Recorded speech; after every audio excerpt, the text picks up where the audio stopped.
All right, so I made a basic world flag quiz with a total of 10 questions.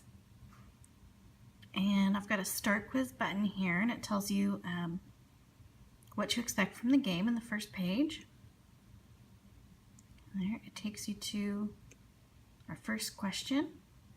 You get a little toast that tells you if you're right or wrong. So we'll get this one wrong, so you can see that.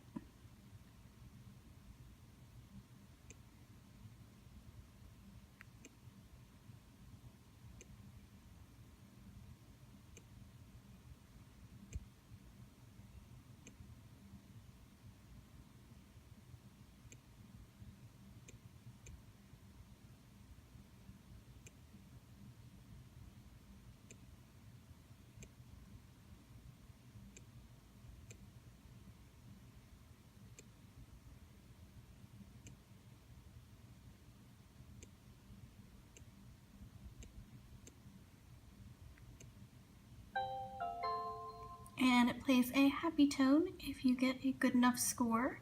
It plays ta-da if you get 10 out of 10, and kind of a womp womp noise if you don't do well enough. And we've got a play again button so you can start all over again.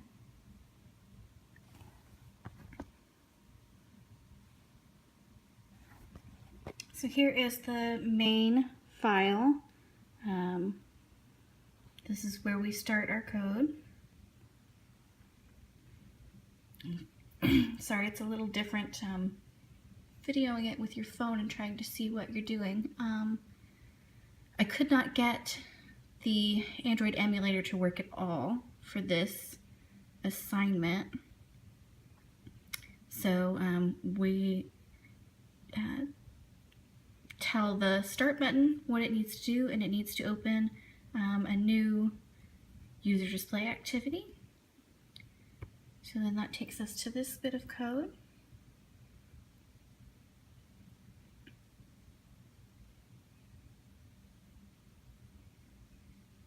So we set our view to the user display XML file. And I have radio buttons for my options, my answer options. So this just sort of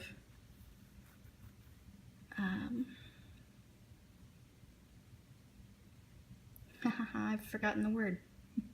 Declares. It just sort of declares the button and gets it ready to use.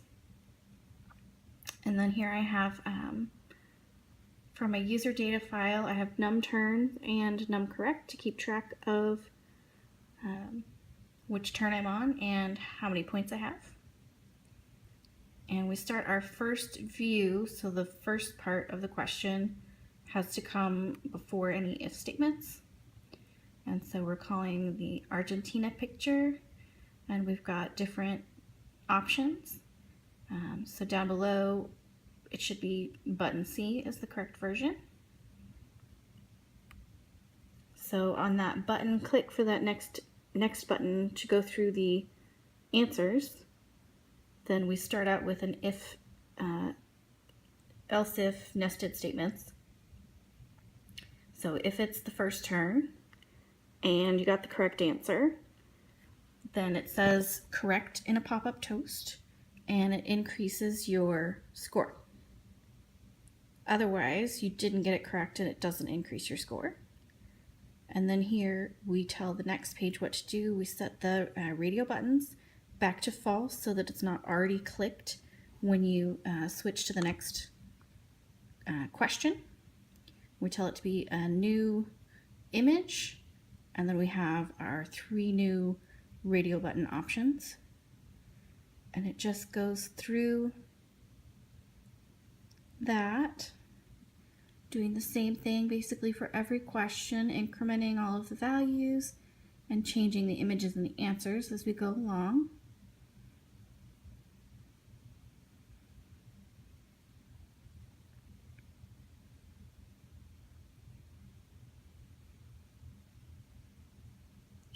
Okay, until we get to turn number 9. And so then you do the same checking for the answer, and then you set the radio buttons back to false, And so for the last question, if user data num turns equals 10, because now we've incremented it as we've gone through it, now it's going to take you to the score activity page. And then here we have a method for our radio button group. And then here's the user data class with num correct and num turns.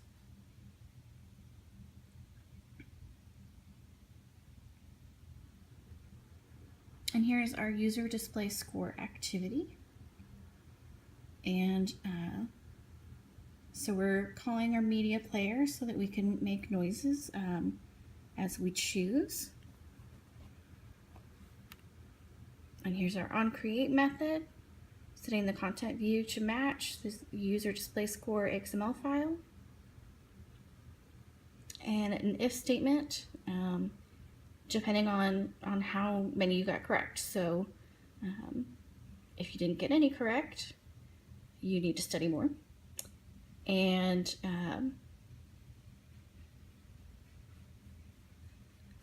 the 0 out of 10 score shows up.